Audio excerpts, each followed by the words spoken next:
Tunakuwa wima ili tupate suri. Anasoma haraka 1:16. Tunasoma katika jina la Yesu Kristo. Amen. Baadaye kidogo alikwenda mpaka mji mmoja Ndio uitwao Naini. Ndio. Wanafunzi wake alifuatana naye pamoja na mkutano mkubwa. Ndio. Na alipokaribia lango la mji, hapo palikuwa na maiti anachukuliwa nje. Ni mwana pekee wa mamaye, ambaye ni mjane wa watu wa mjini wengi walikuwa pamoja naye. Bwana alipomwona alimwonea huruma, akamwambia usilie. Akakaribia akaligusa jeneza wale waliokuwa wakilichukua, akasema, inuka. Yule maiti akainuka, akaketi, akaanza kusema. Akampa mamaye.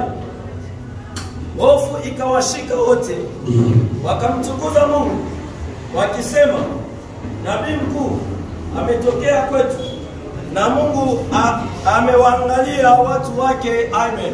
Amen. Shangilia Bwana kwa makofi na vigelegele. Ninatamani kusema hivi, tumeimba, tumecheza, tumefurahi. Tuliona madansi moja wa kupiga madansi mbaya, sio moja ambayo tumecheza, tumeshindwa kucheza, hatakuwa natoka. Lakini katika neno kuna wale ambao wana mapepo ambao shetani huwatumikisha kwa sababu wasipate kusikia neno. Ambia mwenzako usitoke pasipo kula chakula hicho cha uzima. Kwa kukimbilia muda sitakawa zaidi. Lakini ninatamani hichi ambacho jioni leo nitakazungumza tuchangie pamoja na wewe. Pasipo kukawa nitaongea somo inasema kutembelewa ya juu. Kutembelewa ya juu, wala kutembelewa iliyo ya juu. Kwa Kifaransa utaandika kwamba la visitation totale. Amen. Hii ni habari za mtoto ambaye aliitwa maiti, ambaye alikuwa katika mji wa Naini. Katika jiografia ya Biblia inaniambia kwamba ikinionyesha mji wa Naini ulikuwa mji mdogo ambao ni mji ambao ulikuwa unazaraulika, ambao ulikuwa katika kilomita 4 ya mji wa Yerusalemu. Amen. Na huyu mji mdogo ambao ulikuwa umezaraulika, huyu mama alikuwa na mtoto mmoja tu. Hakuwa na mwingine mtoto ambaye anaweza kumfariji wala ambaye anaweza kutegemea.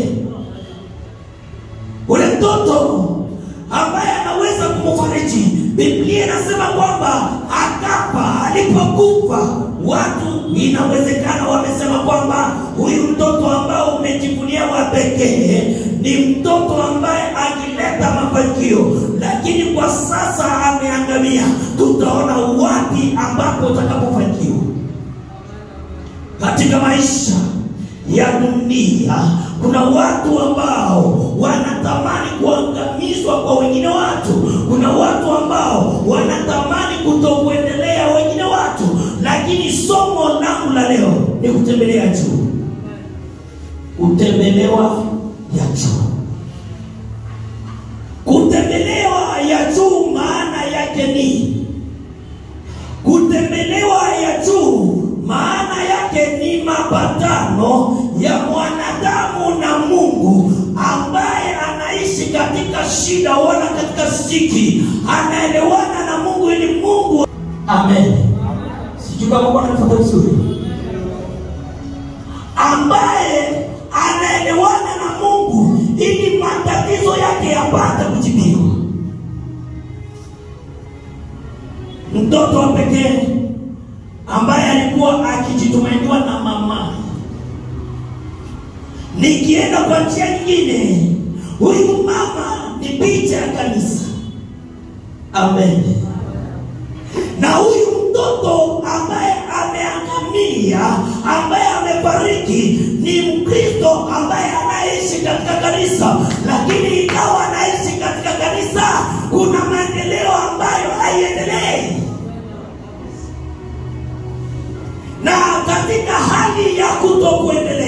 watu wanasema kwamba aendelee hivyo kuangamia, lakini yule mama hakujitumania msaada mwingine, alijitumania Kristo peke yake.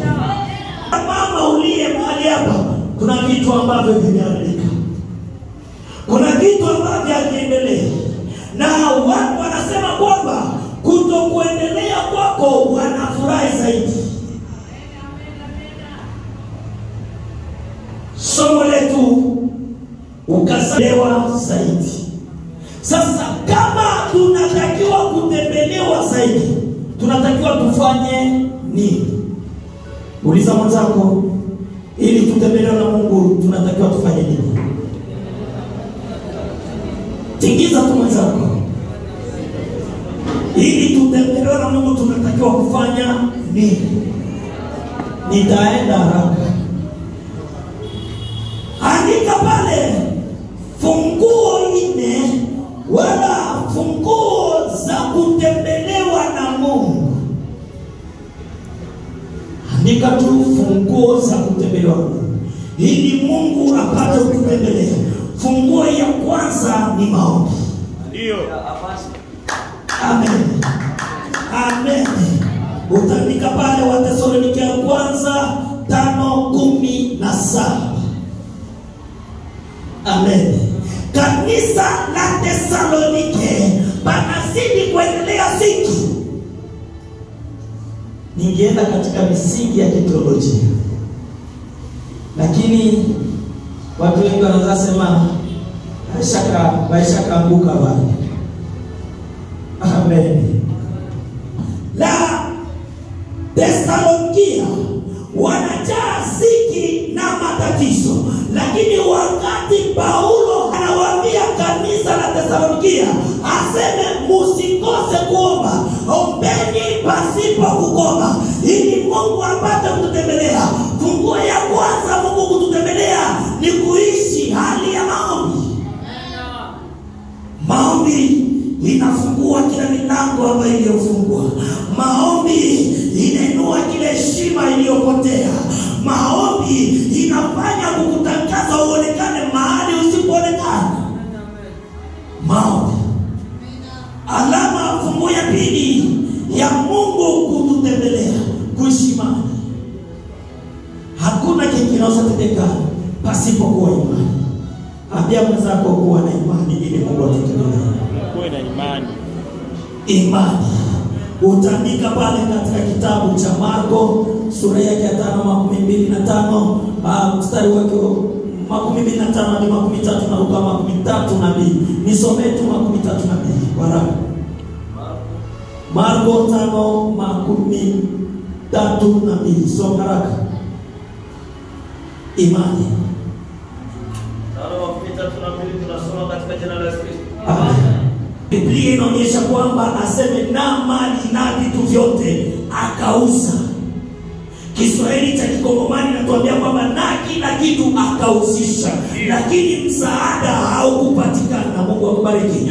Mafanikio haikupatikana, uponyaji haukupatikana, mafanikio kuheshimika haikupatikana, lakini akategemea kwamba huyu Yesu Kristo ninayemsikia nikimgusa tu nitapata suluhisho. Huyu Yesu Kristo katika ngazi ya imani inatujengea mafanikio ambayo isionekana. Katika ngazi ya imani inatuinua mahali ambapo tusipoweza tunakwenda kuweza. Amen. Funguo ya tatu. Funguo ya tatu nisome tu pale pale tena. Funguo ya tatu nitakazania kidogo. Matendo ya Mitume. Ni katika hali ya kumsifu na kumwabudu Mungu. Asema walipoanza kumsifu, walipoanza kumtukuza, minyororo ikaanza katika. Aseme ukuta ukaanza tetemeka. Aseme milango iliyofungwa ikafunguka. Ninatamani leo Mungu atutembelee. Ninatamani leo Mungu atende kazi.